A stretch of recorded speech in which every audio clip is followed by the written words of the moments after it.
आज हम बात करेंगे टाइप्स ऑफ ऑपरेटिंग सिस्टम की। ठीक है, नेक्स्ट हमारा पीडीएफ में टॉपिक है टाइप्स ऑफ ऑपरेटिंग सिस्टम। देखिए बहुत सारे टाइप के ऑपरेटिंग सिस्टम होते हैं, उसमें फर्स्ट टाइप जो इनिशियल टाइप ऑपरेटिंग सिस्टम था वो था batch operating system.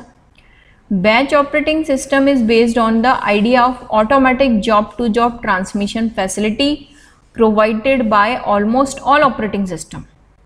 Batch operating system में क्या होता है कि जो आप कमांड्स देते हो या आप जो भी जॉब परफॉर्म करवाना चाहते हो, जो भी आप टास्क परफॉर्म करवाना चाहते हो, तो सिमिलर रिक्वायरमेंट के टास्क की एक बैच फाइल क्रिएट हो जाती है, वो बैच फाइल सेव हो जाती है। देन जब भी आपको परफॉर्म कराना होता है तब आप उस बैच फाइल को एग्जीक्यूट करवा देते हो और वो जितने भी टास्क है 1 by 1 परफॉर्म हो जाते हैं। That is batch operating system.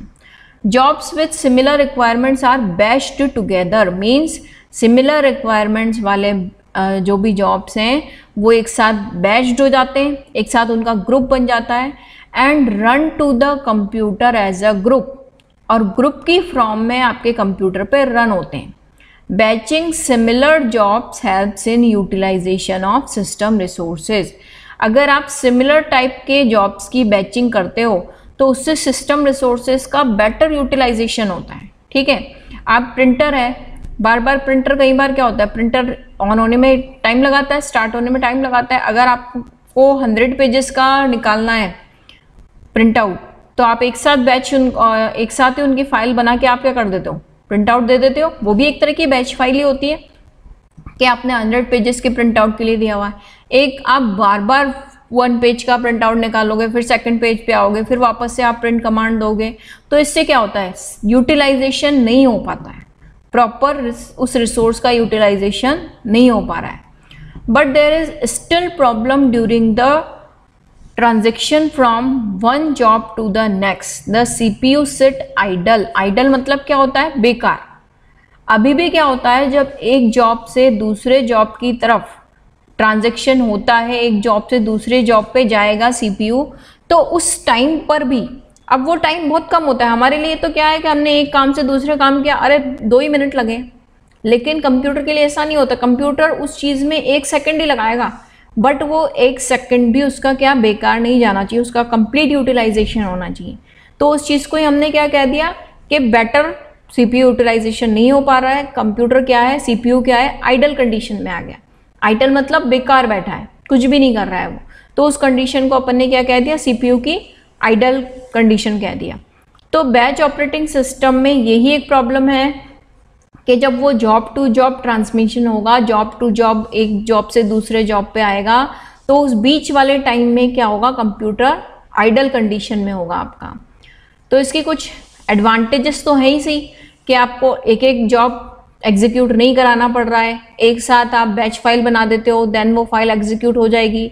But काफ़ी सारे डिसएडवांटेजेस भी हैं। Inefficient use of CPU, CPU का प्रॉपर यूज नहीं हो पाता because of speed mismatch between fast CPU and slow input devices. CPU देखो किसी भी टास्क को बहुत ही फास्ट स्पीड में एग्जीक्यूट करता है, लेकिन जब पहले बैच ऑपरेटिंग सिस्टम था उस टाइम पे इनपुट आउटपुट डिवाइसेस इतनी फास्ट नहीं थी, वो बहुत स्लो थी। अभी कीबोर्ड, माउस, जो भी इनपुट आउटपुट डिवाइस हैं वो पहले से ज़्यादा काफ़ी अपडेट हो गए हैं। स्टार्टिंग में इनपुट आउटपुट डिवाइसेस क्या थी आपकी, काफ़ी स्लो थी, तो स्पीड मिसमैच हो जाती थी। इस वजह से सीपीयू का प्रॉपर यूज़ नहीं हो पाता था, वो प्रॉपर यूटिलाइजेशन उसका नहीं हो पाता था। It is not user friendly. एक तरह से हम कहें तो batch operating system user friendly नहीं है। After the submission of job user has to wait longer time to obtain result. एक बार आपने जॉब सबमिट कर दिया कि हमें ये 10 जॉब्स एग्जीक्यूट करवाने हैं, उसके बाद आपको पता नहीं कि आपको कितना टाइम लगने वाला है, आपकी फाइल कितनी देर में एग्जीक्यूट होगी। आपको 3rd नंबर वाले जॉब को एग्जीक्यूट करवाना है, लेकिन उसके लिए आपको स्टार्टिंग के 2 जॉब एग्जीक्यूट होने का भी वेट करना पड़ेगा। आप उन 2 जॉब्स को स्किप नहीं कर सकते, पहले फर्स्ट जॉब भी एग्जीक्यूट होगा, देन सेकंड ही होगा, देन उसके बाद 3rd का टर्न आएगा।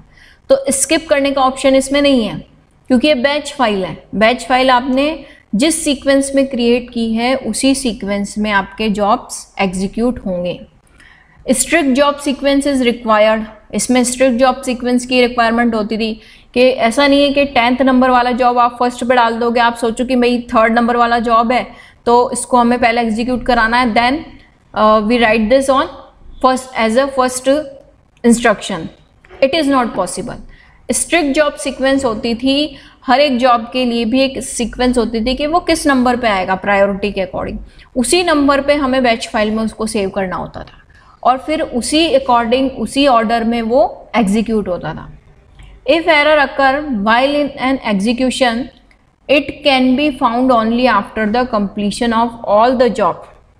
Suppose there are 10 jobs in any batch file, 10 job है, उनमें से 7th नंबर वाले जॉब में कुछ एरर है, एरर अकर हो जाती है, देन एग्जीक्यूशन के टाइम पे इट इज़ नॉट पॉसिबल कि हम उसको इजीली फाइंड आउट कर पाएँ।